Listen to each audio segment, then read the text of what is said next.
کیا جائے گا۔ صوبائی وزراء، مشیران، چیف سیکرٹری اور دیگر حکام اجلاس میں شریک ہوں گے۔ اجلاس میں گندم کی خریداری پالیسی کا بھی جائزہ لیا جائے گا۔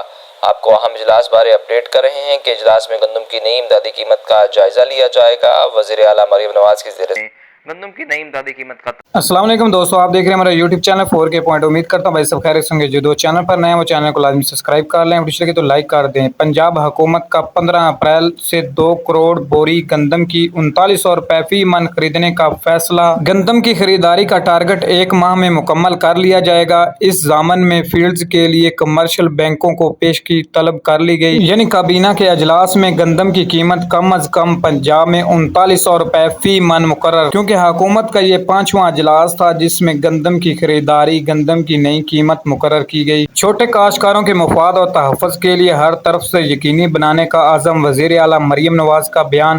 چھوٹے کاشتکاروں کو 1.5 لاکھ بلا سود قرضہ دینے کے لیے گندم خریداری پالیسی 2024-25 کی منظوری دے دی گئی۔ ہارون آباد غلہ منڈی میں نئی گندم کی قیمت کی بات کریں تو 3400 سے لے کر 3852 روپے تک فی من، یعنی رحیم یار خان غلہ منڈی میں نئی گندم 3790 سے 3600 روپے تک فی من، اور فوٹا باس غلہ منڈی میں نئی گندم کی شرح بازار 3200 سے لے کر 3741 روپے فی من، اور عارف والا غلہ منڈی میں 4050 سے 4100 روپے فی من۔ جی تو ناظرین، یہ تھی غلہ منڈیوں کے تازہ ریٹ اور ساتھ ہی گندم کے حوالے سے اہم انفارمیشن۔ امید کرتا ہوں دوستوں کو ویڈیو پسند آئے گی، تو ملتے ہیں اگلی نئی ویڈیو کے ساتھ۔